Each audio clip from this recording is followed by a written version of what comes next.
Hello guys, today we are solving exam paper of O Level Physics 5054 October-November 2024 paper 4-1. Let's start. Okay, alright. Question number 1 states that a student measures the volume of two identical straws by different methods. Method 1, the student takes one straw and cuts it into 5 pieces that are equal.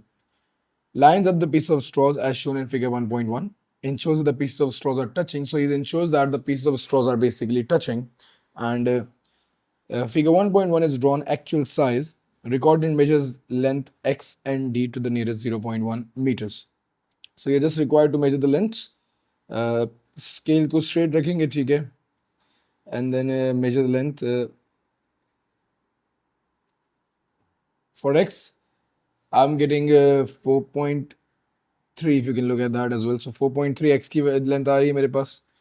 And for D, my length that I'm getting is 2.8. So I'm getting 2.8. So yeah, these are the two lengths that I'm getting, 4.3 and 2.8. Okay, use your answer in X in A1 to calculate the length L of the straw that before it was cut into pieces. So length L of the straw before it was cut into pieces. Again, 5 pieces cut की equal length के और अगर एक की length X है.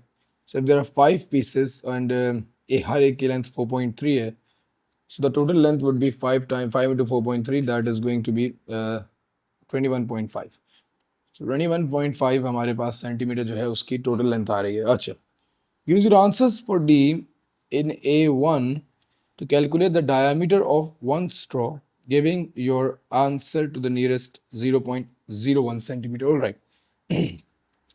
Either D, that is 1, 2, 3, 4, 5. 5 diameters combined together becomes a D. So if you just need the diameter for one straw, so the value of D, that's 2.8, you're required to divide it by 5. So 2.8 you would divide it by 5, you would get the value as 0.56, and you would write it as 0.56 because they're asking to give your answers in the second decimal place as 0.01 nearest. Moving on, explain how the student uses a ruler and two set squares to make sure that the measurement of D is as accurate as possible. Okay, so again he can use a set square like this. He can place two set square on different sides and then place the straws in the middle so that the straws are basically straight and perpendicular to the surface. So I think that's pretty much it. 1, 2, 3, 4, 5 straws, and set squares should be very close to one another. So that's how the that should be the image. I guess it's just for 1 mark. So you can either write it down so that you can say that use the set squares so that straws are properly lined.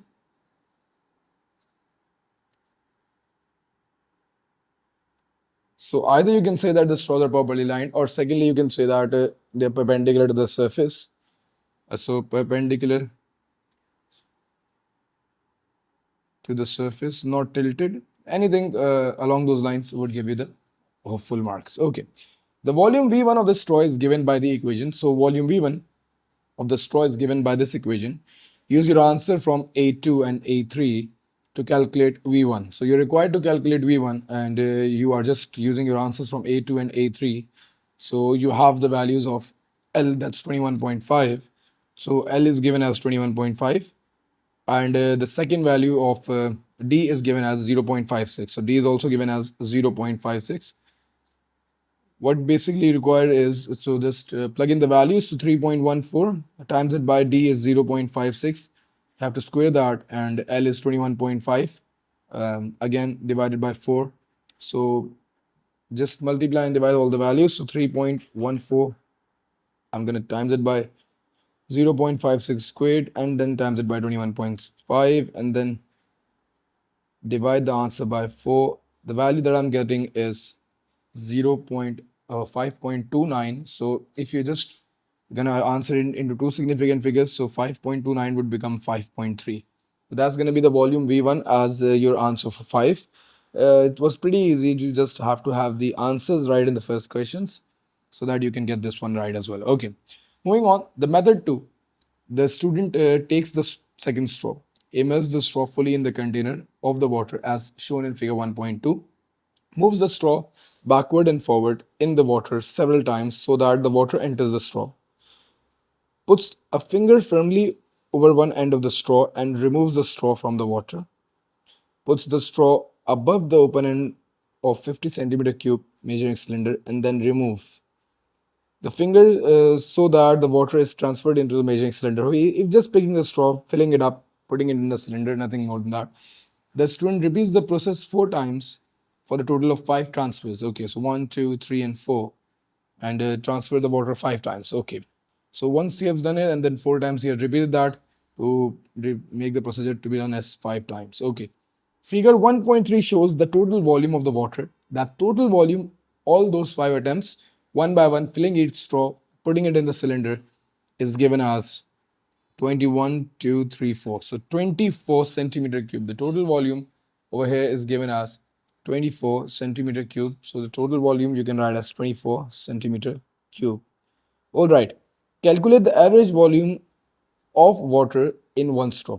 So 24 centimeter cube is the volume for 5 filled straws. If you just required to average out for one straw, you're just going to be dividing 24 by 5 to get the volume of one straw.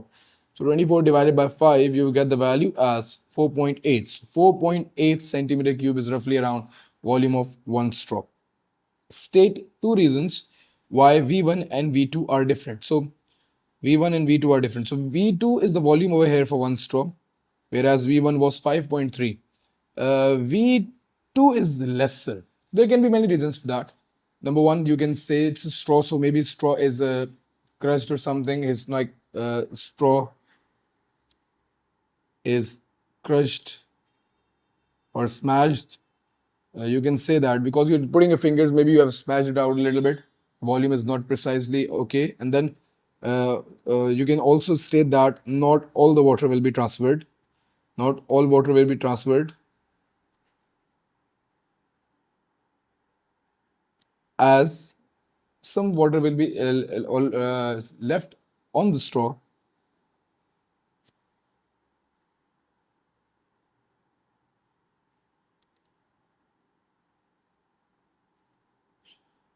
You can also say that some water may be spilled, so it's practically possible that water may be spilled during the transfer.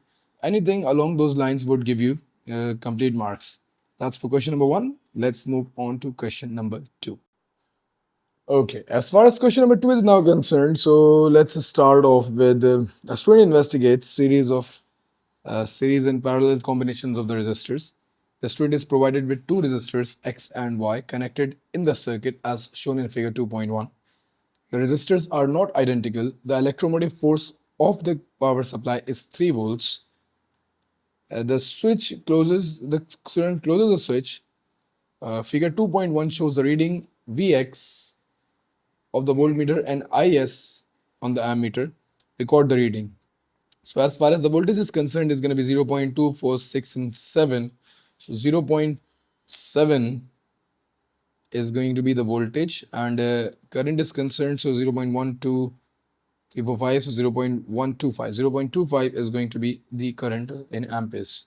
So I guess that's pretty much the values. Moving on, the resistance of the resistor can be found using the equation. So the equation of resistance is already given. You're required to calculate the resistance. So resistance is going to be equal to voltage over current, that's 0.7 that I just calculated in the previous part, and divided by 0.25, that is going to be the current. So 0.7 divided by 0.25, your value is going to be 2.8 ohms. So 2.8 ohms is going to be your resistance. All right, so suggest why the switch is opened after the readings of potential difference and current are recorded. So why would the switch be opened? Think of it like this. So why would you keep on running the switch? So it would have 2 problems, and both problems can be the answer for this. First of all, if the switch is running and if the switch is switched on and the current is flowing in the circuit, it can cause the voltage of the battery to run out. So cells can run out and there is no need to just use the cells without any reason. So that's one thing. And second is current would be in the wire. So eventually the wire would heat up and can cause any problem. So that's why the switch is opened. So to prevent heating of wires, resistors, whatever.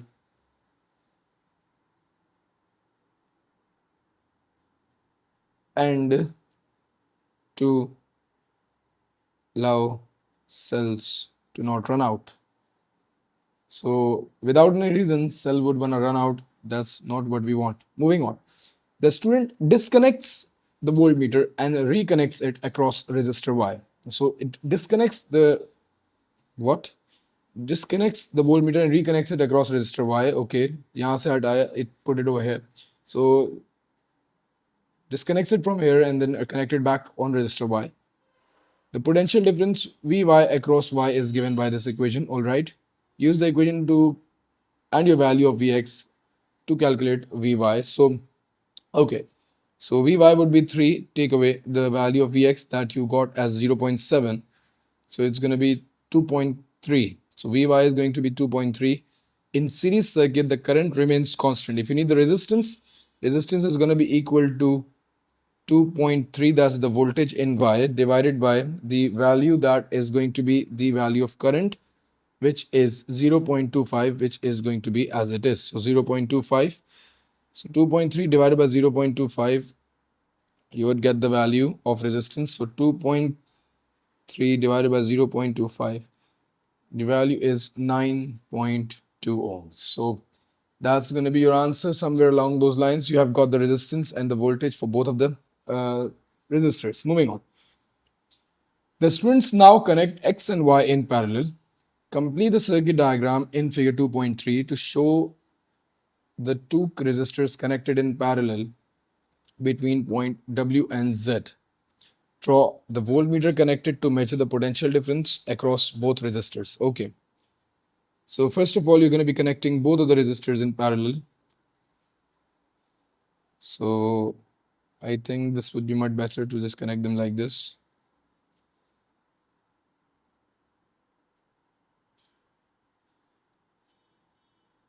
Make a better drawing. I'm not very good at that. Okay.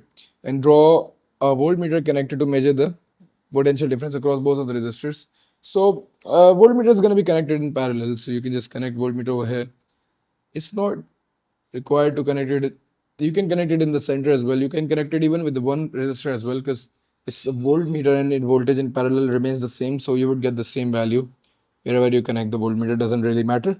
I think this one's pretty much it. Moving on. So theory suggests that if the two resistors are arranged in parallel, the combined resistance can be calculated by this formula. Use the equation and your answers to Rx and Ry to calculate the value of resistance total. So the value of Rx was 2.8 and the value of Ry was 9.2. So Rx was 2.8 and Ry was 9.2. So total resistance would be equal to Rx, that's 2.8 multiplied by 9.2 divided by 2.8 plus 9.2. So again, 2.8 times 9.2 and then divided by 2.8 plus 9.2. The value that you're going to get is 2.14. So you can either write it as 2.14 or you can write it as 2.1. I would recommend 2.1 because that's two significant figures. Since all the values are in two significant figures, I would suggest to write the answer as well in two significant figures. Moving on. The manufacturer suggests that the combined resistance of R, X and Y when placed in parallel is 2.5. So the value was supposed to be 2.5. Two quantities can be considered to be equal within the limits of accuracy, and the limit of accuracy is 10%. State whether your value of R total connected in B2 has same value as they suggested by the manufacturer.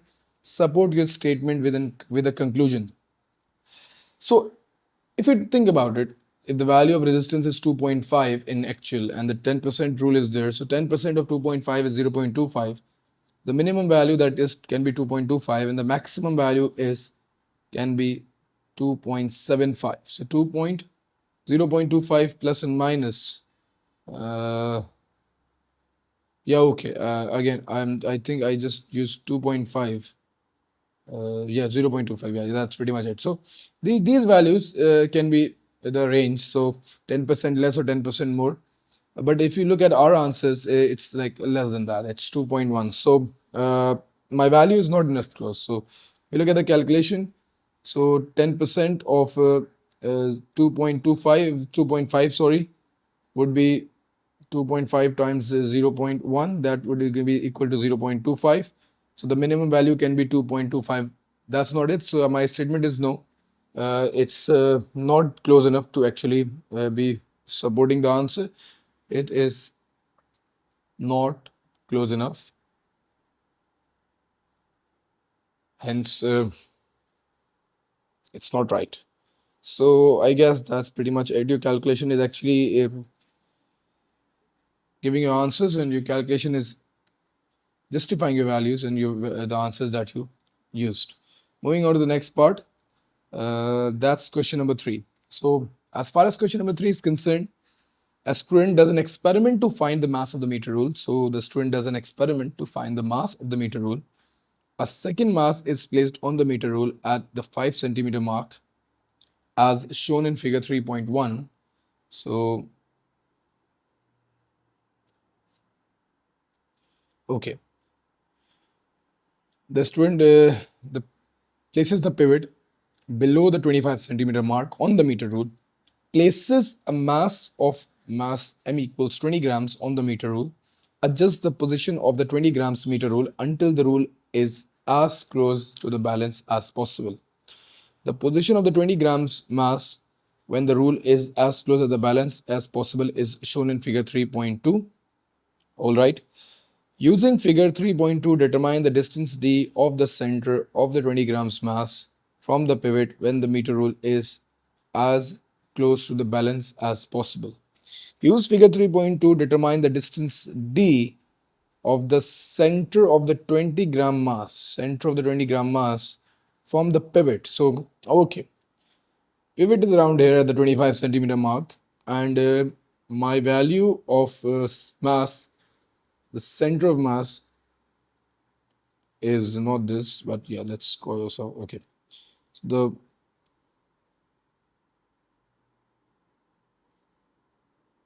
starts at 81, ends at 89.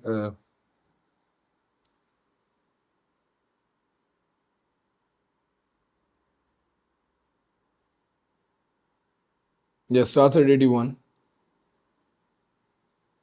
ends at 82.9. So starts at 81, ends at 82.9.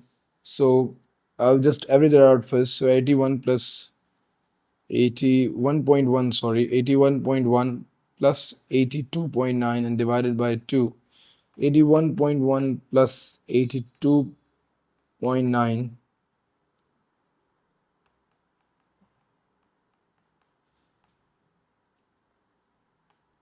Your value, the center of mass, is around 82. So the value of center is around 82. You're required to state the distance from the pivot. So pivot is on 25 centimeter mark. My value is 82. So 82 minus 25. The value of distance is around somewhere that is 57. So 82 minus 25, that's going to be 57. Distance that I'm getting is as 27. Again, understand this concept. Say that places the pivot is 25 centimeter mark, places the mass m of 20 grams on the meter rule, somewhere around the meter rule, and the position is shown. So if you look at the meter rule, the mass is at 82 centimeter mark. The pivot is at 25 centimeter mark. If let's say the mass is over here somewhere, this distance they were asking. So 82 mark will give you the total distance. If you minus 25 from it, you would get the distance of the mass from the pivot, and that's what they were asking in the question. 57, sorry. Moving on. Describe the technique the student uses to balance the meter rule with the 20 grams mass. Okay. So whenever you're required to balance the particular thing, as far as these moment questions are concerned, you're just going to be moving the 20 gram mass very slowly to a point when the balance is achieved. So you write it as move the mass very slowly to a point where the balance is achieved.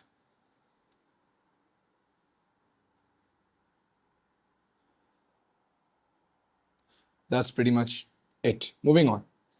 The student repeats the procedure for the values of mass 30 grams, 40 grams, 50 grams, and 60 grams. Table 3.1 shows the results. Add your values of D for mass M equals 20 grams in A1 to the table 3.1 and calculate the value 1 over D. Okay, 57 was the value of D. So just required to calculate 1 over D. So 1 over 57. The value that I would get is as 0.0175. So I would put it in two significant figures, 0.018. So moving on to the next one, that's 1 over 37. That will give me 0.027. 0.027. All right, 1 over 28. That's going to be 0.036. It's 357. Move it to 36. 1 over 22. The value will be 0.045. And last but not the least, that's 1 over 18. That would give you the value as 0.56. These are the values that I got for the table. I guess suggest why this value of D cannot be found for mass M equals 10 grams. Okay, so why the value of D cannot be found for the mass M equals 10 grams. So if the mass of 10 grams is going to be placed over here, there's not enough distance to balance it out. The mass would fall, even then the balance, the meter rule would not be balanced because the mass is very small. It would need a much larger distance to balance it out. So if you are asked to suggest why the value of D cannot be found for the mass that is 10 centimeters, so you can say the balance point will not be reached, and mass would fall off.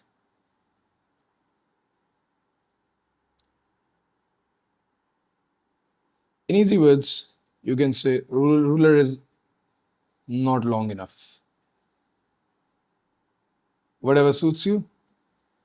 You just suggestion question for 1 mark. That's your suggestion. Required to make the graph. So on the graph, you have to plot 1 over D on the y-axis and M on the x-axis. To save time, I've already plotted the values and made the line of the best fit. Make sure that you have already you label the axis as, put the units, it's centimeter -1, and over here it's grams. So you have put the SI units, mark the points. You have a perfect scale, it should not be awkward. Let's calculate the value of gradient. In the next part, they're asking you use the value, you calculate the gradient of the line, show all the working that's necessary. So the points that I'm going to be using is, first of all, that's going to be this one. So that's it. And then I think this one's good. These 2 points that I'm going to be using. So this is 23 and 0.02, whereas it's 60 and 0.055. So y2 minus y1, so 0.055 minus 0.02 over 60 minus 23. So the value is going to be 9.5 times 10 to the power of -4 as your gradient. So firstly, they are saying that the mass M of the meter rule can be calculated using the equation. So M is going to be equal to 160 minus 0.040 divided by the value of G that you calculated, 9.5 times 10 to the power of -4. So 9.5 times 10 to the power of -4. The mass is going to be 160 minus 0.040 over 9.5 times 10 to the power of -4. And you would be getting as 117.9. So 117.9 grams is going to be your value for mass. You can also convert it to the next value, but I would recommend to keep it like this.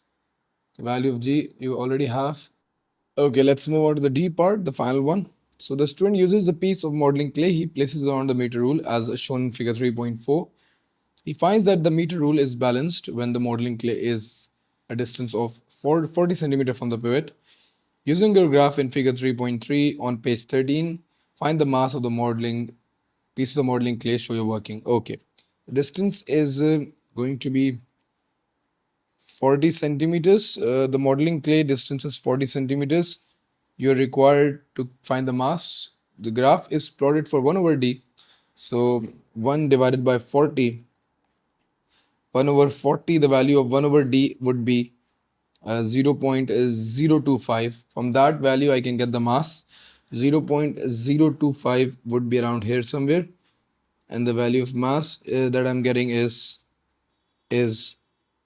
around somewhere 26, 27, or 27, 28. So 26, 27, 28, 28. I guess 27. My graph is giving me 27. So I'm going to write 27 over here. 27 grams would be the value for that. Let's discuss the last question, question number 4.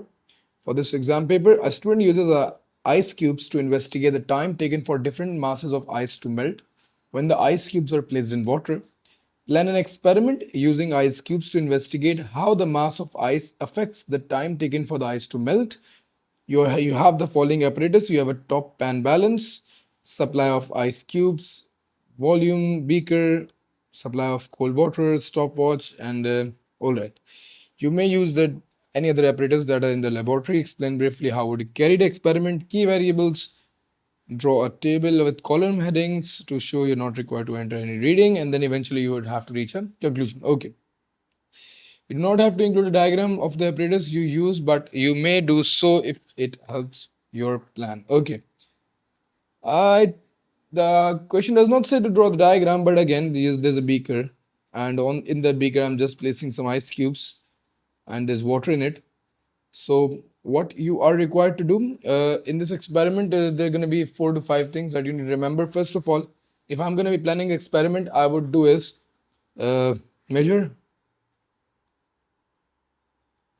mass of ice cubes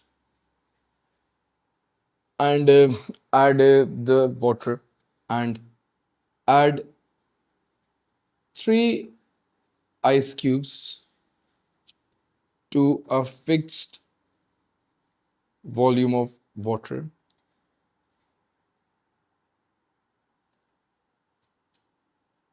I would note the initial temperature of the water. Note initial temperature of water and start the stopwatch.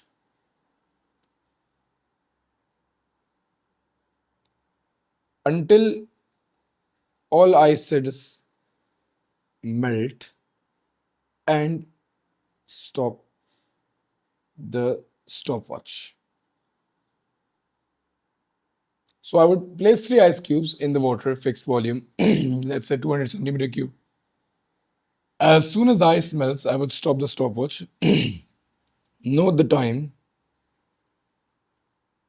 in the table below.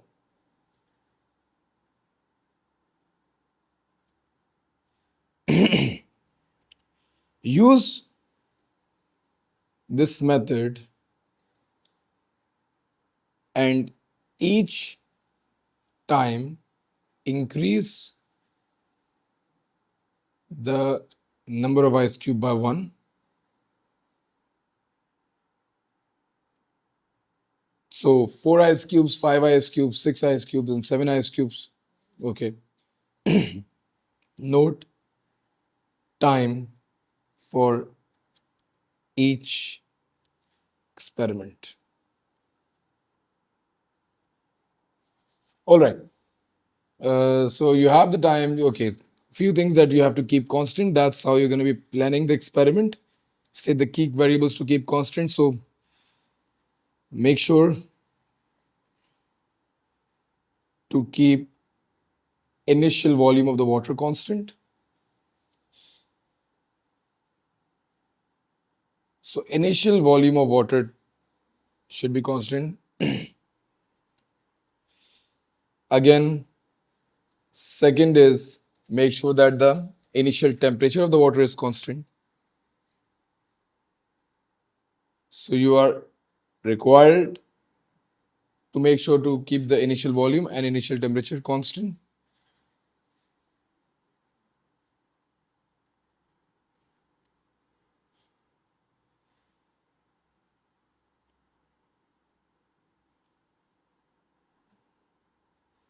All right, with that, each ice cube should be of same size.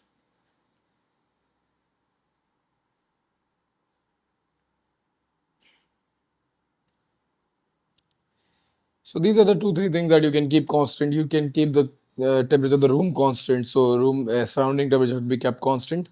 So along these lines, these are the few control variables that you're going to be stating. Okay.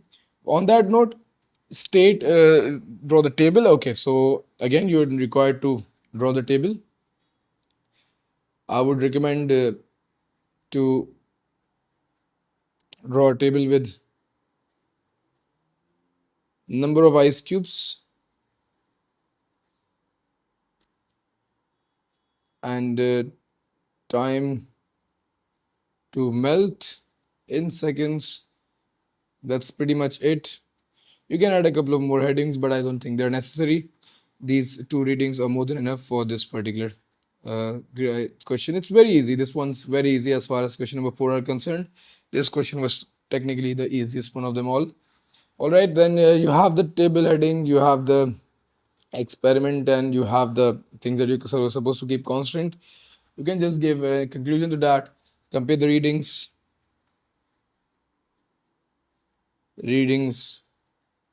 then you can plot a graph, plot a bar chart maybe for number of cubes and time to melt. So that's pretty much it. You can make a bar graph, you can plot a graph, you can reach a conclusion. So yeah, that's very easy as far as this question is concerned. So that's done with the question. That's the whole paper of October, November 2024, paper 4.1. Thank you.